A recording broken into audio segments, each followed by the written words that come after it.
ચાલો તો નેક્સ્ટ વિડીયોમાં આપણે અત્યારે જોવાનું છે કે એડમિન છે એ એની જે બ્રાન્ડ અપલોડ કરેલી એના ઉપરથી એની પ્રોડક્ટ અપલોડ કરી, બરોબર.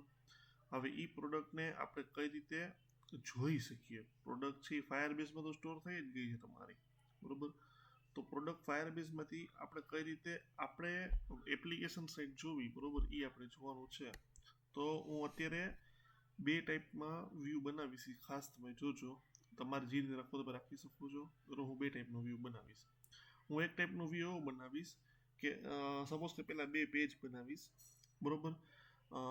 એ એક પેજને પહેલાં નેવિગેશન ડ્રોમાં કનેક્ટ કરાવી દઈશ. અહીંયા ક્લિક કરીશ એટલે પહેલાં અહીંયા એવું આવશે વ્યૂ ઓલ પ્રોડક્ટ. અહીંયા બધી પ્રોડક્ટનું લિસ્ટ આવશે અને લિસ્ટ ઉપર જ્યારે યુઝર ક્લિક કરે ત્યારે નેક્સ્ટ પેજમાં એ પ્રોડક્ટ ડિટેલમાં ઓપન થાય, બરોબર. એ પ્રોડક્ટ જે તમારી છે એ ડિટેલમાં ઓપન થશે. હું એવું લોજિક મારવાનો છું આની અંદર. તમારે ડાયરેક્ટ ડિટેલમાં ઓપન કરે તો બી નો પ્રોબ્લેમ, અધરવાઇઝ બધું લિસ્ટમાં તમારે લઈ લેવું તો બી નો પ્રોબ્લેમ, બરોબર. જે તમારે કરવું તમે કરી શકો છો. તો ફર્સ્ટ ઓફ ઓલ હું અહીંયા એક ન્યૂ સપોઝ કે ફાઇલ બનાવું, લાઈક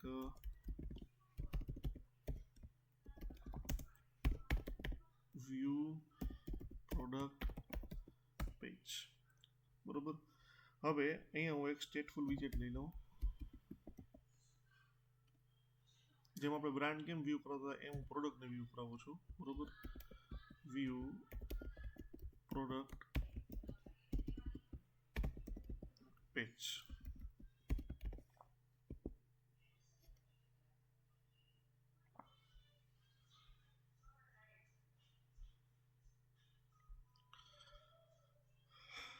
ચાલો હવે અહીંથી પ્રોડક્ટ છે એ વ્યૂ થશે. તો ફર્સ્ટ ઓફ ઓલ ડેટા આપણે ફેચ કરો તો આપણે ખબર, ડેટા ફેચ કરવા માટે આપણે એક જ યુઝ કરી દર વખતે આપણે યુઝ કરવાનું થશે ફાઇનલ ફાયરબેઝ ફાયરસ્ટોર.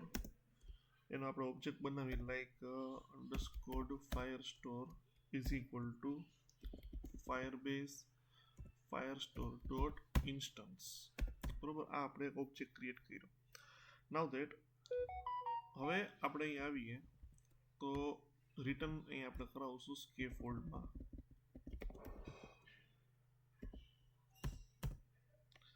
નાઉ સ્કેફોલ્ડની તો સપોઝ આપણે પહેલાં મૂકી દઈએ આપણે એપ બાર અહીંયા આપણે લઈ ટાઇટલ ટેક્સ્ટ વિજેટ. અહીંયા આપણે સપોઝ કે એવું લખી નાખીએ કે વ્યૂ પ્રોડક્ટ્સ.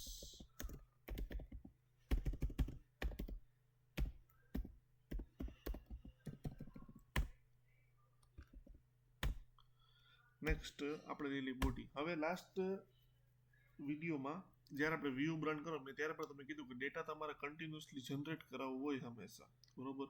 ત્યારે આપણે બ્રાન્ડ ડેટા કન્ટિન્યુ જનરેટ થતી હોય. સપોઝ કે અહીંયા કન્ટિન્યુ જનરેટ થશે પ્રોડક્ટ, બરોબર.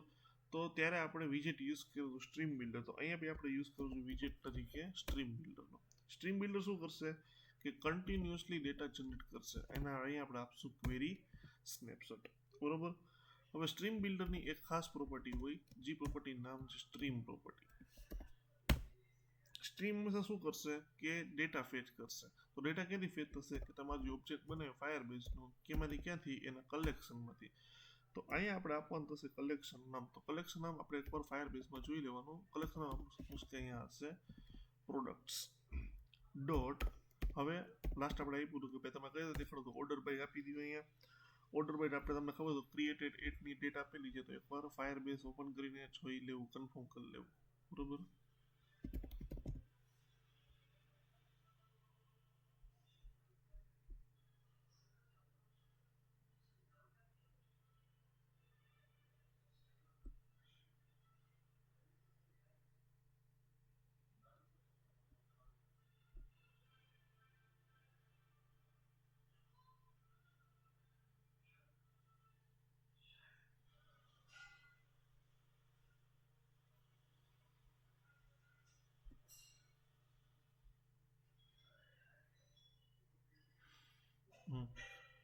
અહીં આપણે આપી હતી ક્રિએટેડ એટ. એ ડેટ પ્રમાણે આપણું થવું જોઈએ. તો ક્રિએટેડ એટ, બરોબર. અને અહીં આપણે લાઈક આપી દઈએ ક્રિએટેડ એટ અને એની પ્રોપર્ટી આવશે ડિસેન્ડિંગ ટ્રુ. એટલે ડિસેન્ડિંગ ઓર્ડરમાં એ તમારી પ્રોડક્ટ છે એ ડિસ્પ્લે કરશે.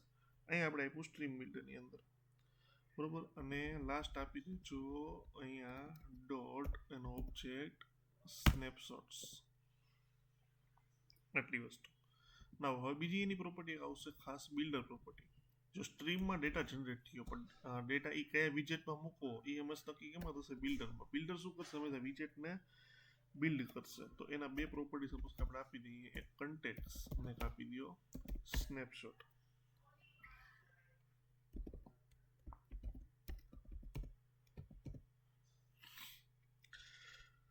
આની અંદર પહેલા આપણે અમુક કન્ડિશનો ચેક કરાવી. ઇફ જો સ્નેપશોટ એટલે અહીંયા તમારો પાસ થશે ડેટા અને અહીંયા તમારું થશે વિજેટને બિલ્ડ કરશે. If snapshot dot connection state is equal to connection state dot waiting, then તો શું થવું જોઈએ? તો રિટર્ન સેન્ટર વિજેટમાં લઈ લ્યો ની ચાઇલ્ડમાં લઈ લ્યો સર્ક્યુલર પ્રોગ્રેસ ઇન્ડિકેટર. આપણે આપી દો સેમિકોલન જો વેઇટિંગ સ્ટેટમાં હોય તો. ઇફ જો ડેટા એમ્પ્ટી હોય, એરર હોય, એવું કંઈક સપોઝ કરો તો આપણે ઊંધી કન્ડિશન મૂકીએ અહીંયા, snapshot dot has data or snapshot dot data dot is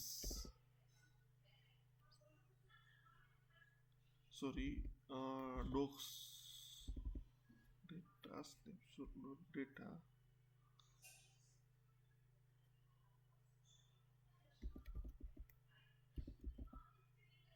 docs dot is empty. જો એ empty હોય, અધરવાઇઝ બસ બીજ કન્ડિશન નાખો, કાંઈ વાંધો નહીં. તો અહીંયા રિટર્ન કરો નો ડેટા ફાઉન્ડ, નો પ્રોડક્ટ અવેલેબલ એવું લખી નાખો. અહીંયા રિટર્ન આપણી થશે સેન્ટરમાં લઈ લ્યો અને એ ચાઇલ્ડમાં લખી નાખો ટેક્સ્ટ નો પ્રોડક્ટ્સ અવેલેબલ. એકવાર એ ચેક કરી લેવાનું, બધી પ્રોડક્ટ ડિલીટ કરીને જોઈ લેવાનું કે આ રન થાય કે નથી થતું, એકવાર રન કરીને જોઈ લેજો. ચલો અહીંયા આપણે ઇફ પાર્ટ મૂકો. હવે આપણે બધી વેલ્યુ ફેચ કરાવશું. ફાઇનલ હું ઓબ્જેક્ટ બનાવું છું, final products is equal two snapshot dot data અને એ ડેટા કયા ફોર્મમાં હશે? ડોક્સનો ફોર્મમાં, ડોક્યુમેન્ટ્સ ફોર્મમાં. બરોબર. તો ડેટા હવે તમારે કેમાં દેખાડવો છે? તો હું રિટર્ન લખીશ અહીંયા લિસ્ટ વ્યૂ ડોટ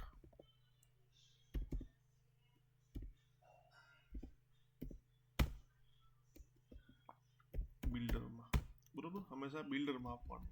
ખબર જ છે બિલ્ડર આપણે શેના માટે યુઝ કરીએ છીએ.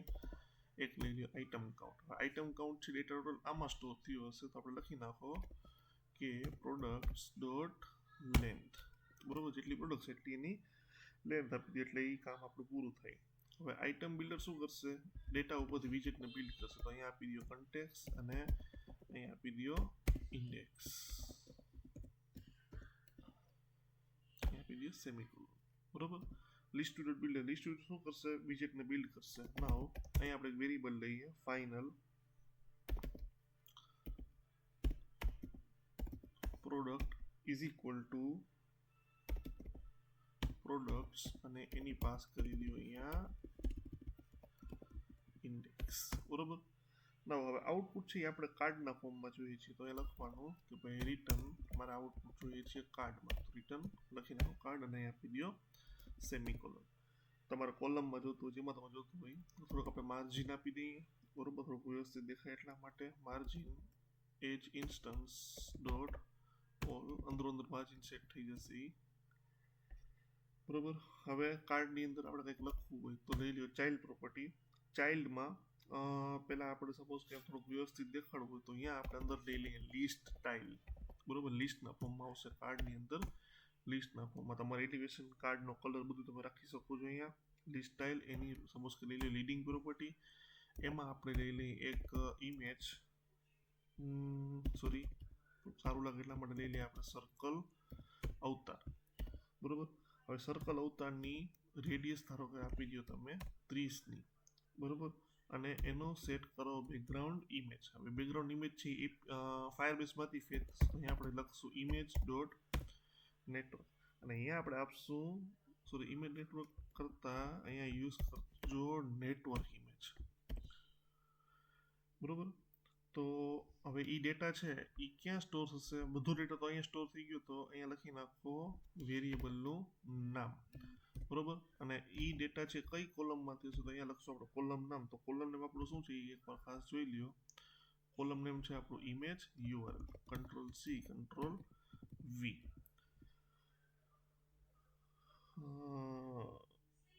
અને અહીંયા આપી દો કન્ડિશન.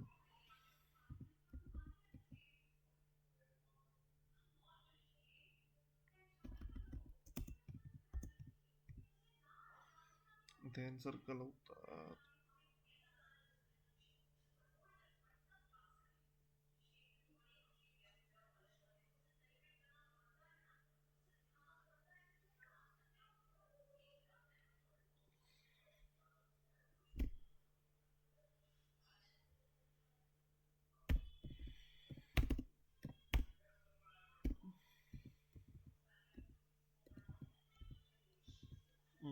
જરૂર નથી કન્ડિશનની, કાંઈ વાંધો નહીં. તમારે આપવું હોય તો આપી દેજો કન્ડિશન. નાવ ધેટ હવે અહીંયા આપણે ધારો કે એક લિસ્ટ સ્ટાઇલ સેટ કર્યું. લીડિંગમાં આપણે સપોઝ સેટ કર્યો, એક આઇકન સેટ કરી નાખ્યો. બરોબર. હવે આઇકન આપણું જે સેટ થઈ ગયો, અહીંયા આપણે પછી સેટ કરશું એક નામ. તો ધારો કે આપણે અહીંયા પ્રોપર્ટી લઈ લઈએ ટાઇટલ. અહીંયા આપણે યુઝ કરશું ટેક્સ્ટ વિજેટનો.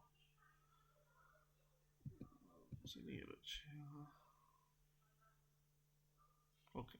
હા, તો અહીંયા આપણે સપોઝ કે લઈ લઈએ કે પ્રોડક્ટ્સ, અને અહીંયા તમે આપી દો થોડું કોલમ નેમ. બરોબર. એટલે અહીંયા તમારું ટાઇટલ સેટ થઈ ગયું નેમ. એને સ્ટાઇલ તમારે કરવું હોય તો સ્ટાઇલ કરી નાખજો. સ્ટાઇલ ટેક્સ્ટ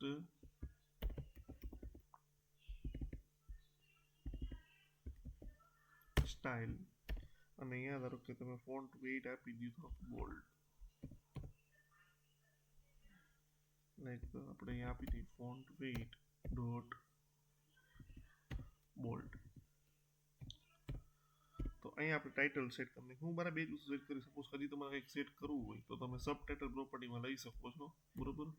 સપોઝ આપણે લઈ લઈએ, તમને દેખાડી દઉં સબ ટાઇટલ ટેક્સ્ટ. લાઈક અહીંયા આપણે પ્રોડક્ટની પ્રાઇસ ડિસ્પ્લે કરી નાખીએ. બરોબર. તો સબ ટાઇટલની આપણે ટેક્સ્ટ વિજેટ લીધો, તો વેરિયેબલ આપણો કયો છે? પ્રોડક્ટ. બરોબર. અને અહીંયા કોલમ નેમ ધારો કે આપી દો પ્રાઇસ, જે ફાયરબેસમાંથી ફેચ થશે. બરોબર. એને તમારે કલરિંગ બલ્ટરિંગ કરવું હોય તો તમે કરી શકો છો. અને ખાસ એક હજી હું પ્રોપર્ટી લઈ લઉં અહીંયા ટ્રેલિંગ પ્રોપર્ટી. એટલે અહીંયા આપણે આઇકન મસ્ત મૂકશું આપણે અહીંયા. બરોબર. Trailing property. તો ટ્રેલિંગ પ્રોપર્ટી આપણે જે લીધી અહીંયા, તો અહીંયા હું એક સપોઝ કે લઉં છું આઇકન. બરોબર. જ્યારે હું આ આઇકન ઉપર ક્લિક કરીશ તો ડિટેલ પેજ ઉપર આપણી આ આખી પ્રોડક્ટ ઓપન થશે, ખાલી વ્યૂ કરવા માટે અત્યારે. બરોબર. આઇકન્સ ડોટ હું એક એરો ફોરવર્ડ આઇકન મૂકી દો. બરોબર. નાવ એની એક આપણે આઇકનની પ્રોપર્ટી મૂકી દઈએ, લાઈક ઓન ટેપ પ્રોપર્ટી. કે હું જ્યારે આઇકન ઉપર ક્લિક કરું ત્યારે શું થવું જોઈએ. બરોબર. તો અહીંયા આપણે લખી નાખીએ લાઈક નેવિગેટર ડોટ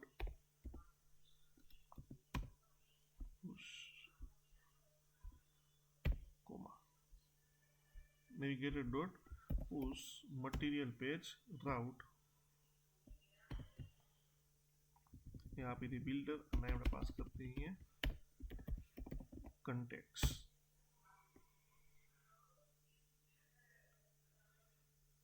ને અહીં આપણે યુઝ કરશું એરો ફંક્શન. બરોબર. અને અહીં આપણે એક પેજ બનાવી નાખીએ.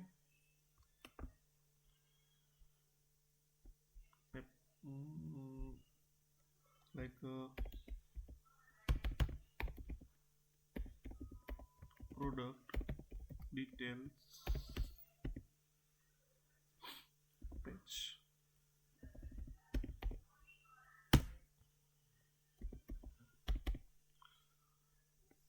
એને હું કોલ પછી કરાવીશ અથવા આપણે પછી કોલ કરાવશું, કાંઈ વાંધો નહીં. કરી જ નાખીએ કાંઈ એક બ્લોક પતે સ્ટેટફુલ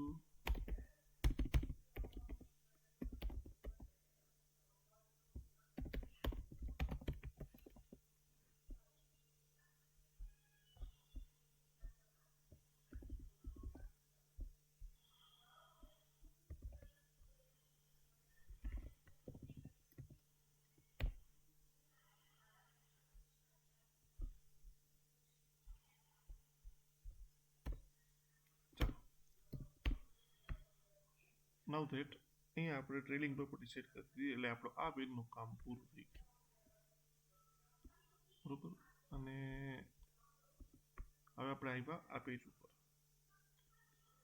થોડુંક હજી ચેન્જીસ થશે અહીંયા નાનું એવું ચેન્જ એ તમને કહીશ અને સૌથી પહેલાં આપણે કામ કરી નાખ્યું ભૂલાઈ જશે આ વ્યૂ પ્રોડક્ટ પેજને આપણે છે ને આપણું નેવિગેશન ટોરમાં મૂકી દઈએ એટલે આપણું જે પેજ હતું એડમિન પેજ હું આ લિસ્ટ સ્ટાઇલને અહીંથી કોપી કરી લઉં નીચે કરી દઉં પેસ્ટ અને અહીંયા આપણે આ ક્લાસને કોલ કરાવી દઈએ ક્યાં ગયું એડમિન પેજ અહીંયા બરોબર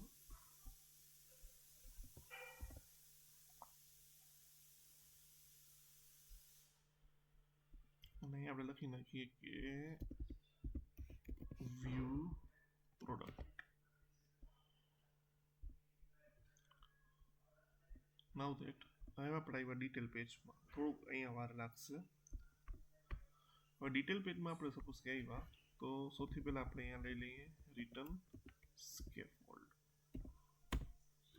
હવે મેં તમને કીધું કે હું જે પ્રોડક્ટ ઉપર એરો ફંક્શન ઉપર ક્લિક કરું એની જ ડિટેલ ઓપન થવી જોઈએ બીજા કોઈની નહીં બરોબર તો એ વસ્તુ ખાસ ધ્યાન રાખજો કે હું જેના ઉપર ક્લિક કરું એ જ પ્રોડક્ટની ડિટેલમાં વેલ્યુ આવી જોઈએ એ પેજ ઉપર બરોબર એ જ પ્રોડક્ટની ખાસ સમજજો તો અહીંયા આપણે ઘણા બધા કન્સેપ્ટ ચેન્જ કરવા પડશે બરોબર તો એક કામ કરીએ અહીંયા હે ને આપણે સ્ટેટલેસ લઈ લઈએ કેમ કે આપણે એટલી બધી જરૂર નહીં પડે અહીંયા મેં લીધું છે સ્ટેટલેસ બરોબર લેવું તો સ્ટેટફુલથી કંઈ ફેર નહીં પડે સ્ટેટફુલી લઈ લેજો વાંધો નહીં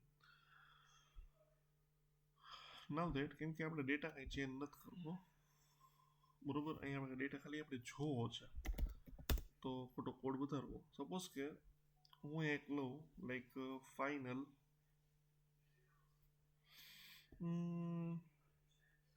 એવું લઈ લઉં કે ભાઈ ક્વેરી સ્નેપશોટ કરતા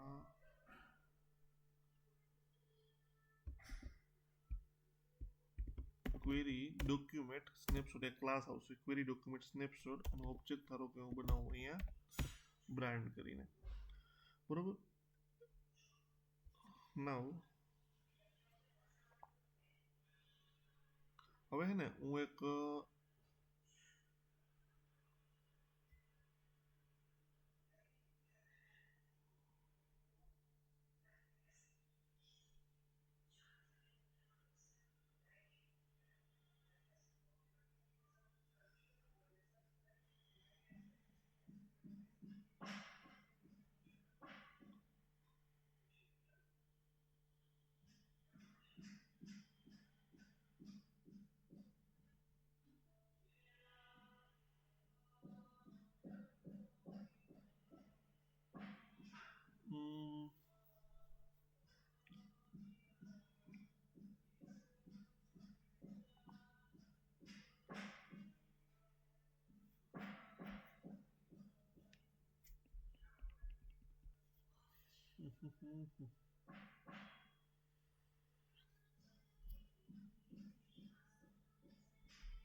એક એમ બનાવવું પડશે કન્સ્ટ્રક્ટરથી વેલ્યુ પાસ કરવાનું થશે એ આપણે કન્સ્ટ્રક્ટર બનાવી નાખીએ